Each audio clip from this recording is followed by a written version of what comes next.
Brothers, can you move forward, please? There's plenty of space down here. Please move forward. Jazakumullah khair.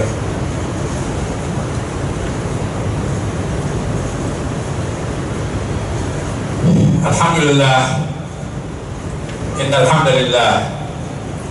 نحمده ونستعينه ونستغفره ونؤمن به ونتوكل عليه ونعوذ بالله من شرور أنفسنا ومن سيئات أعمالنا من يهده الله فلا مضل له ومن يضلل فلن تجد له وليا مرشدا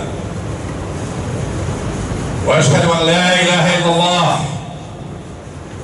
وحده لا شريك له هو الحي هو القيوم يحيي ويميت عالم الغيب والشهادة هو الرحمن الرحيم هو رب العرش العظيم وأشهد أن نبينا وحبيبنا ورسولنا وقائدنا محمد صلى الله عليه وسلم اللهم صل على سيدنا محمد في الأولين والآخرين اللهم صل على سيدنا محمد في كل آن وفي كل حين اللهم صل على سيدنا محمد في الملأ الأعلى إلى يوم الدين آمين آمين. وارض اللهم عن الأربعة الخلفاء الأئمة الحنفاء أبو بكر وعمر وعثمان وعلي وعلى تابعيهم ومن تبعهم بإحسان إلى يوم الدين آمين آمين.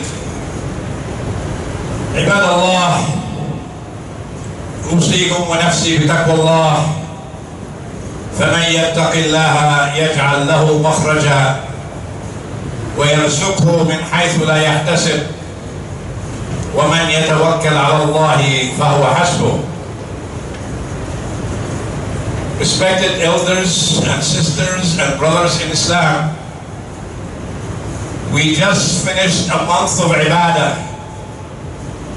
That was a beautiful month for all the Muslim Ummah, that Allah subhanahu wa ta'ala gave it to us as a gift every year.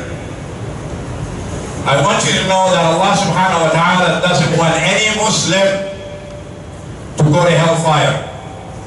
He wants every single one of you to go to Jannah. And it's very simple. وَمَنْ يُطِعِ اللَّهَ وَرَسُولَهُ فَقَدْ فَازَ فَوْزًا عَظِيمًا. Just obedience to Allah and His Prophet sallallahu alaihi wasallam. Listen to their commands and listen to what they ask you and I to do and apply it to your life. That is your constitution as a Muslim. You do that, guaranteed a ticket to Jannah. Why do we go to hellfire? Because we do not listen to Allah subhanahu wa ta'ala. Some of us, that is. And the others, they listen to shaitan. When Allah subhanahu wa ta'ala says about shaitan, إِنَّهُ عَدُوٌ مُبِينٌ, and take him as an enemy. If you have an enemy and he tells you jump in the fire, will you listen to him? No. You listen to your friends, but you don't listen to your enemies, because your enemies want to destroy you. That is the mission of shaitan on this earth, is to destroy every Muslim that he can, because he wants company in hellfire. He doesn't want to be there alone. So he makes things look pretty for you and I, and we bite. Like when we go fishing, you put a worm, it's called a bait, on that rod to catch the fish. Shaitan is the same thing. He uses bait to make you and I not listen to the commands of Allah subhanahu wa ta'ala. Quran says, إِنَّ الْمُتَّقِينَ فِي جَنَّاتٍ وَعُيُونٍ. That's why I said about Siyam. What is the purpose from Siyam? Read the ayah. كُتِبَ عَلَيْكُمُ الصِّيَامُ كَمَا كُتِبَ عَلَى الَّذِينَ مِنْ قَبْلِكُمْ لَعَلَّكُمْ تَتَّقُونَ. Here's the purpose. If you fast, to achieve the taqwa that Allah subhanahu wa ta'ala wants you and I to have, yes, you will go to Jannah. But if you fasted because it was Ramadan, and everybody else is fasting, this is not ibadah. It is called adah. It's called a cultural thing. It doesn't become as an obligation from Allah subhanahu wa ta'ala. Because you did not apply what you gained in Ramadan to your way of life. Have you improved as a Muslim? Are you the same one, the same character that was here in the beginning of Ramadan? If the answer is yes, then you haven't done anything. But if you say no, I have changed as a Muslim, I became a better Muslim, and you prove to yourself that you became a better Muslim, then you have started on your way to achieve the taqwa that Allah subhanahu wa ta'ala has written for your life. So many benefits that we reap from this month that time doesn't allow me to cover it in half an hour. And it's not just we fast for hunger and thirst. It wasn't meant to be that way. It's meant to teach every single Muslim a lesson, a valuable lesson, to carry him over for the rest of the year. The Sahaba radiallahu anhum are down for 6 months before Ramadan came in. They used to say, Allahumma balighna Ramadan. And they used to make dua for 6 months. And when Ramadan left him, for the next 6 months they were praying, oh Allah, taqabbal minna Ramadan. Accept our Ramadan. How many of us, after Ramadan left, make that dua to Allah subhanahu wa ta'ala to accept Ramadan from them? Ramadan is gone, we forgot it. That's not Islam. That is not taqwa. One of the most valuable lessons that we learn every year from Ramadan, it's called sabr. 3-letter words. Sabr. Patience. Test your patience every day. I knew you were patient enough during Ramadan where you did not eat all day long. You did not drink all day long. You were patient enough if you're a smoker that you did not smoke all day long. You found the willpower within you to say no to cigarettes for 14 hours a day. Can't you continue that attitude for the rest of the year? That is patience. That is willpower. Patience is not easy to achieve, and it's not easy to acquire. I'll give you an example from the Quran, a lesson from patience, where Musa alayhi salam wanted to accompany Al-Imam al-Khat on his journey. He asked him, he says, I will go with you, allow me to go with you, to learn from you. And he was a prophet, but yet he wanted to learn more.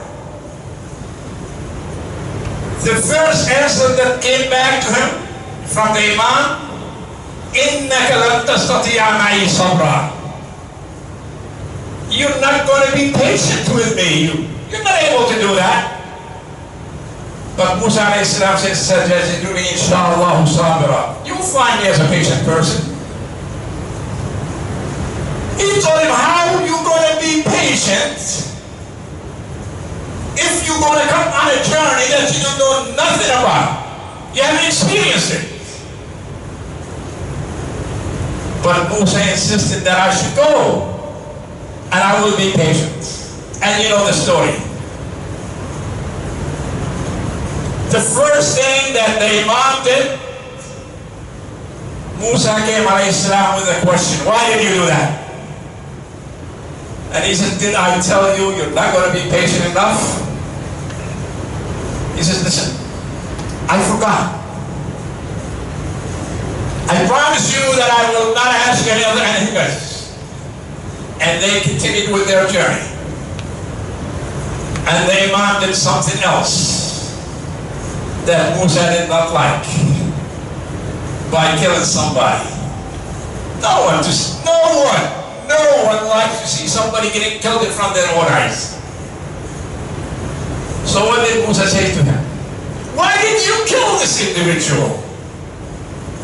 He says, did I tell you you're not going to be patient enough? He says, listen, I will continue with you from now on. I will not ask you another thing. But yet, we're humans. Allah made us all from the same cloth. We're humans. We're His creatures. And we are inquisitive. We like to argue. So, on the last part of the journey, the Imam did something else. And Musa couldn't be patient enough to tell him, why did you do that? We just asked the people to give us some food, but they didn't give it to us. We could have gotten paid for it. He says, you see, I told you you're not going to be patient. I'm going to leave you alone. You go your way and I go my way. This is what we learn from the Quran. Valuable lessons that we take with us all year long. We don't read the Quran for the sake of reading the Quran. We want to learn it. We want to know what it means. How can I live my life as a Muslim? Don't forget, Islam is not only a religion, it is a way of life. If you live your life as a Muslim as described by Allah subhanahu wa ta'ala and His Messenger sallallahu alayhi wa sallam, you will live stress-free. You will never need to go to a heart doctor. You will never experience a headache. Because once you get a headache, read Quran. Don't take aspirins or Tylenols. That's chemicals. Don't put that in your body. Allah subhanahu wa ta'ala talks about the Quran, فِيهِ شِفَاءٌ لِلْعَالَمِينَ. It cures everything. It cures everything. But we finish with Ramadan and we put that book right back there on the shelf. Do we take that book that we were holding on tight during Ramadan and read it on a daily basis? You don't have to read a lot. On a daily basis, read something. Sit down if you have children at the end of the day when you come home from work. Make a halaqah and read the Quran with them. Let them read it and you listen to them and you read it to them too. That is the benefit of the Quran. But if we ignore it till next Ramadan, then what did the Siyam do for us? Nothing. We did not accomplish anything. And that's why I said in the very beginning, the benefits are many. But we do not practice it. We do it because we have to do it. Once the month is over, we'll wait till next Ramadan. Do you have a guarantee to see next Ramadan? I don't have a guarantee to finish this khutbah. I want you to know that. If Allah wants me to go, I will go. I can't deny that. We all have a time clock. And that time clock from the day we are born, it starts ticking. Look at Surah Al-Mulk, what Allah subhanahu wa ta'ala says. تبارك الذي خلق الموت والحياة ليبلوكم أيكم أحسن عملا. I'm going to translate it to you for those who doesn't speak the Arabic language. It says, may they be blessed in Allah, who created death and life. Death was created before life was created. When we are born as babies, every day that we live, that's a day less meant for us to live. We start dying from day one. We don't start living from day one. We start dying from day one. You think about it. And you ponder what the Quran tells you and I. Then you realize the powerful words of Allah subhanahu wa ta'ala. How this creation will continue. Sabr is very, very important. Sabr leads us to be patient and to control ourselves. You don't get angry with your wife, and you don't get angry with your children. You don't get angry with your friends if you're patient enough. You know what? For those who are married, may Allah bless your wives, because I made this vow for my wife every day. I love her dearly. But you know what? She gets on my nerves. And I get on her nerves too. It takes two in this situation. I'm not innocent. So when you think that it is the fault of your wife or whatever it is, it's not. You have contributed something into it. If you have patience enough to sit down with your wife and talk about whatever situation that was that made you angry, you will come to a conclusion. And you'll find that you have contributed to it. And it was your fault. But we don't realize that we make those mistakes. Yes, we're humans. Prophet ﷺ said, كلكم خطاؤون وخير الخطائين التوابين. Every one of you makes a mistake. But the best amongst you, when they make a mistake, they make tawbah. They make tawbah. How many of us make a mistake outside? And I'm talking about religious mistakes, not dunya mistakes. Mistakes that Allah subhanahu wa ta'ala doesn't want me to do. We call them sins, dhunub. But we look to the right and we look to the left and we don't see anyone watching us, and we say, you know what? I could do it.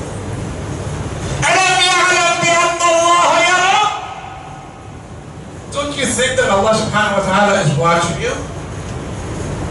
Yet no human is watching you. But He's watching you and I. And when we do something that's against His will, it's being recorded. And we go back to Him with our books. And everything is written. And we tell Him, "Ha'umqra'u kitabiyah." Read my book. We cannot lie. And one thing we cannot do, hire an attorney to defend us in front of Allah subhanahu wa ta'ala. Dunya, we make a mistake. That's why I said, dunya mistakes. The first thing that we do, we contact our lawyers. Please help me out. And it costs us money. But Allah subhanahu wa ta'ala cannot be bought.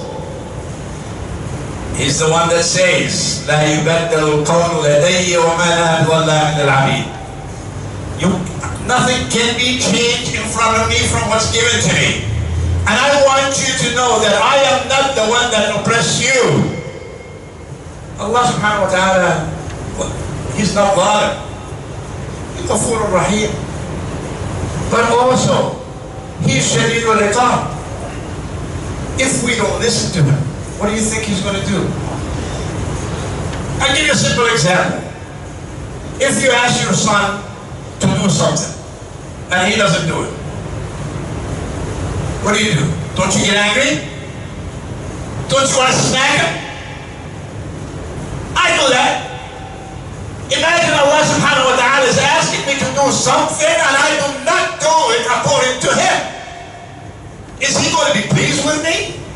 He's going, oh, that's all right, go ahead. No way. That's not going to happen.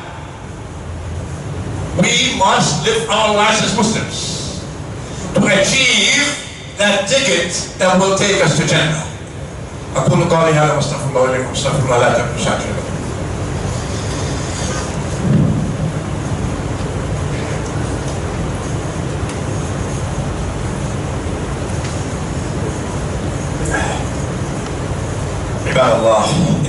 وملائكته يصلون على النبي يا أيها الذين آمنوا صلوا عليه وسلموا تسليما اللهم صل على سيدنا محمد وعلى سيدنا محمد كما صليت على سيدنا إبراهيم وعلى سيدنا إبراهيم في العالمين إنك حميد مجيد. If you don't mind, brothers, can you pick yourself up and move a little bit forward? There's brothers standing back there. We want him to have a chance at least to share with us the blessing of the Friday.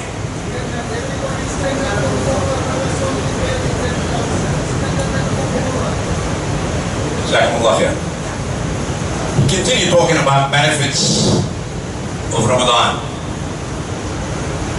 Benefits that Allah subhanahu wa ta'ala gives you and I to get us into Jannah and also to make us live our life as easily as it can be, as simple as it can be. The other benefit of Siyam, it's called willpower. Willpower for you and I, it is not easy. The people that had the willpower and practiced it were the prophets, alayhi salam, because they were tested by Allah subhanahu wa ta'ala for their perseverance and for their willpower. And when Allah subhanahu wa ta'ala knew that they had the willpower to do whatever they want and whatever He wanted, He chose them. And He says, this is your message. Go back to Musa, alayhi salam. I love to read about Musa. I mean, I love all the prophets, but for some reason, when I do research, I go back to Musa because I learned a lot of lessons from Musa alayhi salam. Because Musa alayhi salam, he asked a lot of questions. He did not accept yes for an answer or no for an answer. He will always be argumentative and want to learn more. And the only way that you're going to learn more is by asking more questions. If you don't ask the question, you're not going to learn. As a student, in my college days, many students will raise their hand and I'll say, I have a stupid question. We're adults. But they'll tell the professor, I have a stupid question. His answer back to us, the stupid question is the question that's not asked. The stupid question is the question that is not asked. So don't be shy and ask questions. The willpower of Musa, he brought Fir'aun down by the will of Allah subhanahu wa ta'ala. When Allah subhanahu wa ta'ala gave him the command, and He says, go to Fir'aun and give him the message, give him the hidayah. He says, me? Little old me? Go to Fir'aun? He says, just go. And وَقُلْ لَهُ قَوْلًا لَيِّنًا. Don't yell at him. Talk to him nice. Put yourself in that situation. You walking into the president's palace. That is if you get a chance to do that. What do? We get angry. We start screaming and shouting at the system. You're corrupt, we don't like you, blah, blah. Talk to them nice. They will listen to you. That's the trouble with us, is we do not talk to each other. We talk at each other. I listened to it in the Masjid, two brothers talking, one is louder than the other. Yes, you can be louder than him, but are you getting your message across? No. Sit down, have a cup of coffee and talk about it. Problem will be solved. So Musa says to talk to him nice. He says, yes. But I need help. Give me my brother. He was given the brother. And the argument continued. Then they said to him, we cannot convince this man. Who are we? He says, إِنِّي مَعَكُمَا أَسْمَعُ وَأَرَى. I will be with you. and I can hear, and I can see. Look at the sequence. Asma'u wa ara. I can see. And if you read in the Quran, you will find the word sama' comes before basar. When we are born, we cannot see as babies, even though we have eyes, but we can hear. That's why we call adhan and iqama in the eyes of the child, in the ears of the child. الذي خلق لكم السمع والأبصار والأفئدة. He first created hearing. So that's why Allah subhanahu wa ta'ala said to people always the word sama' before basar. Inni ma'akuma asma' wa ara. Don't worry, you have a guarantee from me. And look, with the willpower, this is the focus of the point. With the willpower that what is instilled in Musa alayhi salam, he brought Fir'aun down. Determination. But if you do that with ikhlas, you have devotion, you have dedication. The dedication is for Allah subhanahu wa ta'ala. If you do that, you're going to succeed. But if you're weak and shaitan tells you, no, you can't do it, who are you? You know what happened? We listen to shaitan. Because you start pushing yourself. Then, yeah, he's right. Who am I? I can't change things. But you can. You can change it if you want, if you put your mind to it. You can do that. I know time is running out. The last thing I want to talk about is something that is connected to the obligations that we do as Muslims. I call it the forgotten ibadah. I call it the forgotten faridah. And it's called zakah. Zakah is an obligation as a salat. It's one of the pillars of Islam. Unfortunately, some of us ignore paying this zakah all their lifetime. Oh, but I give to charity, I give to sadaqah. No! Don't mix one with the other. Sadaqah is sadaqah and zakah is an obligation. Every year, it has to go out to the poor. Umar ibn al-Aziz radiallahu anhu, when he took over the treasury of the Muslim Ummah, from his zakah money that he collected, there was surplus money after he gave it to the poor. He told his servant, go buy some seeds with this surplus money, and any mountain that you can find, go to it and put the seeds there. This way the birds will eat too. Look at the sincere Islam. Today, we have Muslims with multi-billion dollars in their bank account. And you look at the people in their own country, they're starving. They have nothing to eat. They're not paying their zakah as required by Allah subhanahu wa ta'ala. So please, if you haven't paid your zakah, it's not too late. It's annual, once a year. Whatever you have surplus, that's what you pay for. There's a lot of other things about zakah that I don't have the time to talk about it. But I'm talking about zakatul mal. The money that we put in our saving accounts. MashaAllah.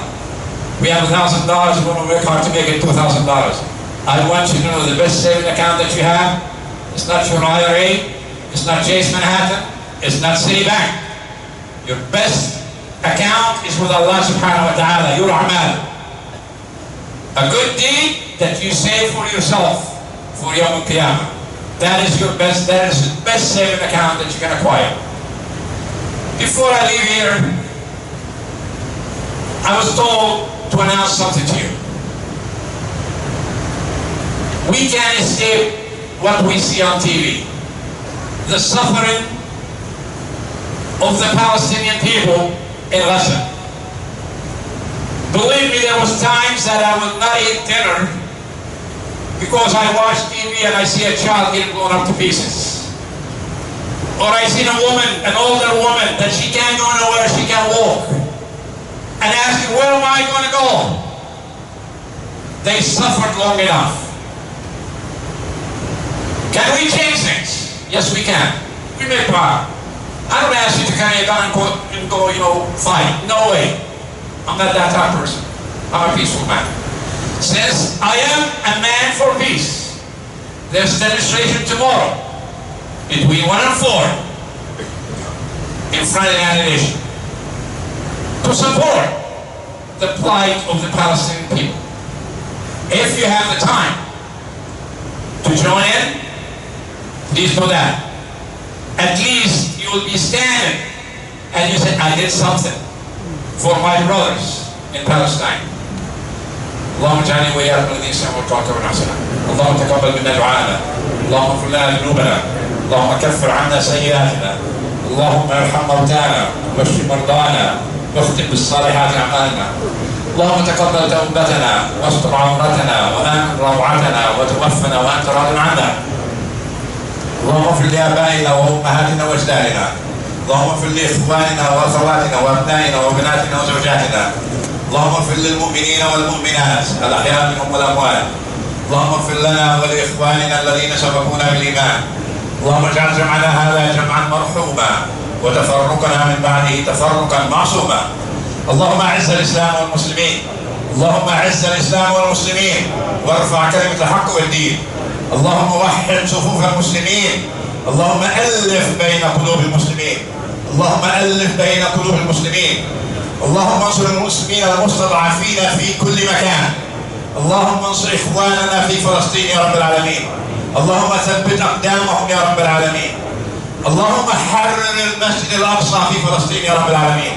اللهم ارزقنا فيه صلاة قبل الممات يا رب العالمين. عباد الله، إن الله وملائكته يصلون على النبي يا أيها الذين آمنوا صلوا عليه وسلموا تسليما.